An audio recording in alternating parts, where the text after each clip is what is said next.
Olá pessoal, tudo bom com vocês? Hoje vamos falar sobre o capítulo de Collection. Em Elix, Collections nada mais são que estruturas de dados que armazenam múltiplos valores, como listas, tuplas, mapas e ranges. Cada tipo de coleção tem características e comportamentos específicos, mas todas são fundamentais para lidar com dados agregados ou agrupados em Elix. A partir daqui mostrarei os códigos que mostrarão esses exemplos para vocês. Vamos começar com list. List é a mais simples de todas. Uma lista é uma coleção de dados que pode armazenar qualquer tipo de dado, inclusive outras listas, como vocês verão nos próximos exemplos. Aqui temos as variáveis A e B, com a variável A com alguns exemplos como números inteiros, flutuantes e booleanos, e a variável B vazia. Vamos imprimir.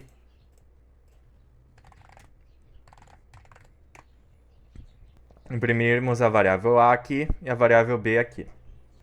Listas também podem ser concatenadas se usar o operador mais duas vezes.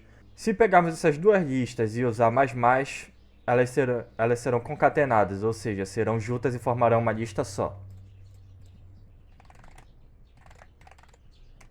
Ó, como vê, duas listas viraram uma. Assim como também podem ser subtraídas. Temos aqui 1, 3, 5, 5, 5, 5, 7, 9 e tiraremos um 5 e um 7.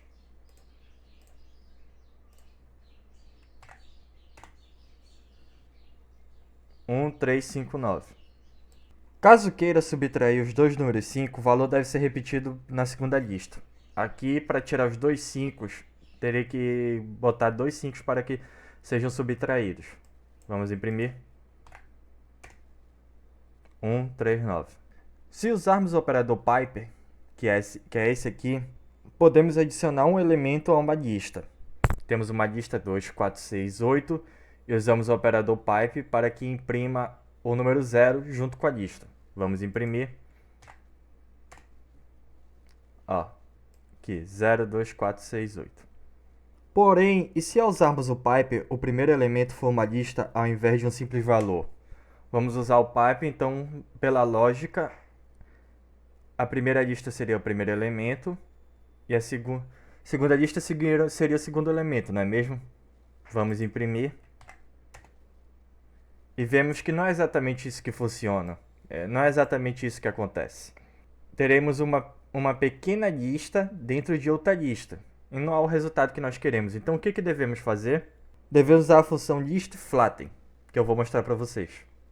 Já temos aqui listFlatten. Olha, como vocês podem ver, o primeiro exemplo não está da forma que nós queremos, mas o segundo foi imprimido exatamente da forma como queríamos. Também podemos usar os elementos head, tail, para que possamos saber qual é a cabeça e qual é a cauda de uma lista. Aqui temos uma lista 10, 15 e 20. Primeiro usaremos o elemento head para saber qual é a cabeça da lista e o tail para saber qual é a cauda. Vamos imprimir. Ó, como nós podemos ver, 10 é a cabeça e 15 e 20 é a cauda. Outros métodos de saber o head e o tail de uma lista são assim. Podemos criar uma lista e usar o operador pipe para saber o head, ou usar o head na frente de uma lista. Isso se aplica ao tail também. Vejamos aqui em cima que o head é imprimido duas vezes, não importa qual forma seja aplicada, e o tail idem. É possível também calcular o tamanho de uma lista. Aqui vemos uma lista, que claramente podemos ver que tem um tamanho 5, e armazenamos numa variável. Ao armazenar em uma variável, usaremos a função length, que nos mostrará o tamanho desta lista. Vamos imprimir. Ó, exatamente como eu falei, o tamanho da lista é 5. Também podemos usar a função in para identificar se um elemento consiste na lista. Temos aqui um elemento que ele é 2. Podemos armazená-lo em uma variável e usar a função in para saber se o 2 está na primeira lista e está na segunda. Como vocês podem ver, ele está na primeira sim, mas na segunda não está. Então, ele tem que retornar true na primeira e false na segunda. Vamos imprimir. Exatamente como falei para vocês, true e false. Também é possível inverter a lógica com o operador NOT. Temos o mesmo elemento, que é o número 2, e temos que ver se o elemento número 2 não está na primeira lista e não está na segunda. Ele está na primeira lista, então ele deve retornar false, e na segunda, como não está, tem que retornar true. Então é só inverter, o que era true false tem que retornar false true. Exatamente como eu disse. Usar head tail numa lista vazia causará um erro.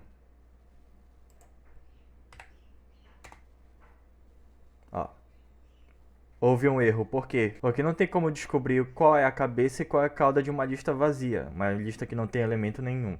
Em alguns casos, ao criar uma lista somente com números, ele retornará o caractere til mais c, seguidos por outros caracteres.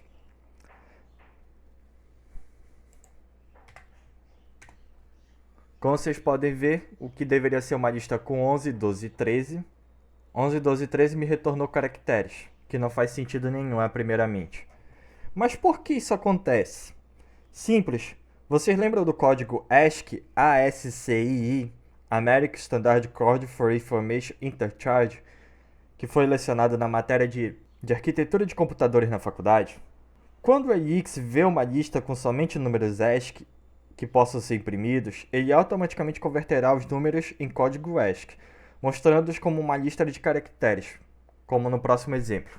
Aqui tem valores aparentemente aleatórios, 69, 108, 105, 120, etc.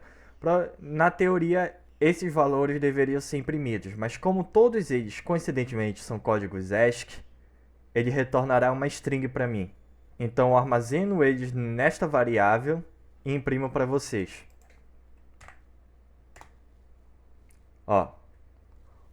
Retornou elix para mim. E assim finalizo o conteúdo de lixo. O próximo vídeo será sobre tuple.